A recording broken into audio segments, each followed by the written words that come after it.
Hyperlubrifiant, Mécasil, la perfection mécanique. L'hyperlubrifiant est intéressant à partir du moment où il y a deux bouts de ferraille qui bougent. À partir du moment où il y a un moteur qui est là, une serrure de porte, une montre, quoi que ce soit, où on veut qu'il n'y ait plus de friction, où on veut réduire la pollution, où on veut augmenter le rendement et réduire la consommation énergétique. Aujourd'hui, concernant la résistance mécanique, notamment des caravanes et des remorques, j'ai été appelé à casser beaucoup de moteurs.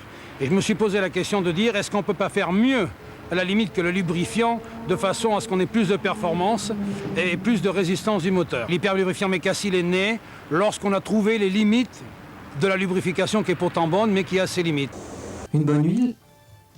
Et pourtant, Hyperlubrifiant, Mécasil, la perfection mécanique. L'hyperlubrifiant est intéressant à partir du moment où il y a deux bouts de ferraille qui bougent. À partir du moment où il y a un moteur qui est là, une serrure de porte, une montre, quoi que ce soit, où on veut qu'il n'y ait plus de friction, où on veut réduire la pollution, où on veut augmenter le rendement et réduire la consommation énergétique.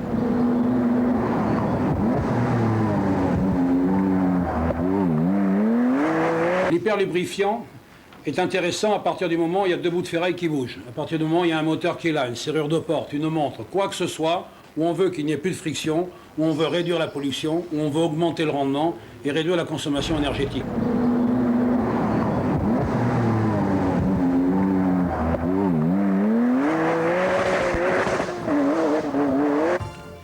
Hyperlubrifiant, Mécasil, la perfection mécanique. Ayant inventé d'autres produits concernant la résistance mécanique, notamment des caravanes et des remorques, j'ai été appelé à casser beaucoup de moteurs.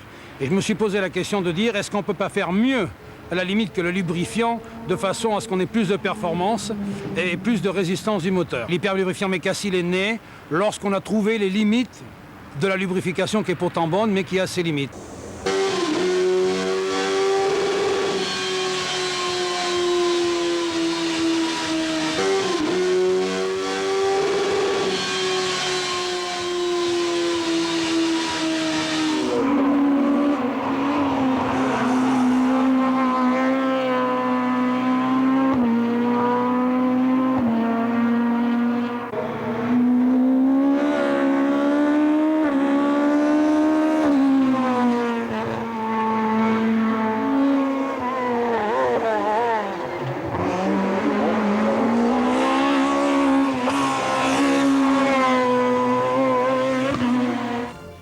Hyperlubrifiant, Mécasil, la perfection mécanique. Dans un moteur, il est évident que quand un moteur est en état, on aura des résultats formidables avec l'hyperlubrification.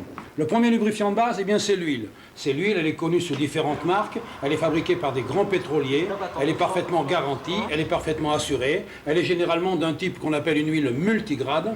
C'est l'huile que vous emploierez dans tous les usages courants de votre véhicule. Et l'hyperlubrification va pouvoir, pour ceux qui le désirent, renforcer considérablement l'huile. Hyperlubrifiant, spécifiquement adapté aux bas moteurs, essence ou diesel. Hyperlubrifiant complémentaire à 3% pour les boîtes de vitesse, les engrenages et les ponts. Hyperlubrifiant complémentaire anti-pollution pour les carburants gasoil. Concernant les additifs, on fera quand même attention à leur utilisation, étant donné que l'additif n'a pas de garantie proprement dit comme un lubrifiant, puisque, comme son nom l'indique, un additif se met en supplément et n'est pas un lubrifiant. Comment ça se met? Très simplement, les centres de vidange vous le font, donc ils peuvent vidanger votre voiture et rajouter notamment pour le moteur cet hyperlubrifiant qui lui s'intéressera à provoquer l'inusabilité et la performance de votre moteur. C'est avec ce mariage-là que vous ferez des économies de carburant, que vous aurez des moindres pollutions, que vous aurez un véhicule qui a de la pêche, qui est performant, surtout si vous faites de la compétition ou des runs, ça c'est important, et surtout un véhicule beaucoup plus durable. Donc on fera que renforcer le naturel d'efficacité de l'huile par le complément de l'hyperlubrification. Philippe Chanono traite son bateau au Mécasil depuis des années. Nous faisons beaucoup de pêche sportive et que le bateau tourne à des vitesses très faibles. Et ça nous empêche l'encrassement des moteurs et nous avons beaucoup moins de fumée et même le moteur, on voit une certaine souplesse. On peut ensuite, quand on fait de la compétition, employer des huiles plus préparées, plus sophistiquées que les grands pétroliers mettent à notre disposition, comme par exemple ces huiles qui sont des huiles de synthèse de très haute capacité. On peut ensuite, quand on fait de la compétition, employer des huiles plus préparées, plus sophistiquées que les grands pétroliers mettent à notre disposition, comme par exemple ces huiles qui sont des huiles de synthèse de très haute capacité